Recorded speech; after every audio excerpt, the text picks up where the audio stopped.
வணக்கம் நண்பர்களே, இது நான் டெல்லி போறேன் பார்ட் 3 பார்ட் 2. இந்த மாதிரி பார்ட்டு பாட்டா பிரிக்கிறப்ப என்ன பார்ட்டு பாட்டா காட்டணும்னு உங்களுக்கு தோணும். இருந்தாலும் என்னால் முடிஞ்ச அளவுக்கு அந்த நாளை காட்டுறதுக்கான ட்ரை பண்ணேன். ஆனால் இந்த வீடியோ ரொம்ப லென்த்தாக போயிடுச்சு, அதனால 2 பாகமாக பிரிச்சாச்சு. உங்க வீட்டு பிள்ளை நினைச்சு மன்னிச்சுக்கோங்க. அப்படியே ஒரு ஃபாலோ தட்டிட்டு போயிருங்க. அப்புறம் எந்த வேலையா சொன்னாலும் வந்த வேலையை மறந்துக்கூடாது. நம்ம வந்தது இந்த மேரத்தானோட தான். ஸோ அந்த இதுக்கு பிப் கலெக்ட் பண்றதுக்கான அந்த ஏரியா பக்கம் வந்தாச்சு. அதை முடிச்சுட்டு அப்படியே ரிட்டர்ன் ரேபிடோ போட்டு இப்போ நம்ம ரூமுக்கு தான் போயிட்டு இருக்கோம். இந்த ரேபிடோ ரொம்ப சந்தா பூந்து போறாரு. அதுவும் இல்லாம இங்க போலீஸ் இல்லாட்டி எந்த லைட்டும் கண்டுக்க மாட்டாங்க, போயிட்டே இருக்காங்க. ஒரு வழியா ரூமுக்கு வந்து செக் இன் பண்ணிட்டு அப்பாடான்னு படுக்கலாம் நேரம் இல்லை, ஃப்ரெஷ் ஆயிட்டு எடிட்டிங்ல உட்காந்துட்டேன். கொஞ்ச நேரம் எடிட்டிங்லாம் முடிச்சுட்டு அப்படியே ஈவினிங் போல ரன்னிங் கிளம்பிட்டேன். நாளைக்கு ஹாஃப் மேரத்தான வச்சுக்கிட்டு இன்னைக்கு அதிக பிரச்சனை தரமா எதுவும் பண்ணக்கூடாது, அதனால அளவா 2 கிலோமீட்டர் போயிட்டு அந்த ஏரியா ஃபுல்லா நல்லா இருந்துச்சு. அப்படியே சுத்தி பார்த்துட்டு இருந்தேன் பொறுமையா. அப்படியே எனக்குள்ள ஒரு பார்க் இருந்துச்சு. அப்படியே ரன்னிங் எல்லாம் முடிச்சுட்டு கொஞ்ச நேரம் போய் அங்க உட்காந்து இருந்தேன். சுட்டி குழந்தைங்க எல்லாம் ஃபன் பண்ணிட்டு இருந்தாங்க, செம்ம ஜாலியா இருந்துச்சு. அதை முடிச்சுட்டு அந்த ஏரியாவை சுத்தி பார்த்துட்டு இருந்தேன். இடையில மோமோஸை பார்த்தேன், அதனால அதை ஒரு தாக்கிட்டு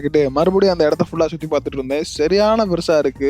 அதை முடிச்சுட்டு அப்படியே வீட்டுக்கு ரிட்டர்ன் ஆயிட்டேன். வர வெளில பார்த்தா நிறைய கடை இருந்துச்சு. ஆனா நமக்கு தேவை பால் கடை தான். ஏன்னா எனக்கு நைட்டு ஓட்ஸ் சாப்பிட்டு தூங்கினாதான் காலைல ரன்னிங்க்கு எனர்ஜி நமக்கு கிடைக்கும். ஸோ பால் கடை தான் ரொம்ப நேரமா தேடிட்டு இருந்தேன். கண்டுபிடிச்சு போனா அங்க வந்து காசு தான் வேணும் அப்படின்ட்டாங்க.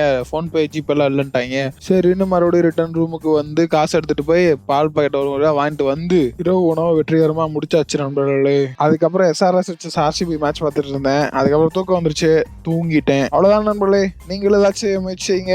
அடுத்த வீடியோட வரேன்.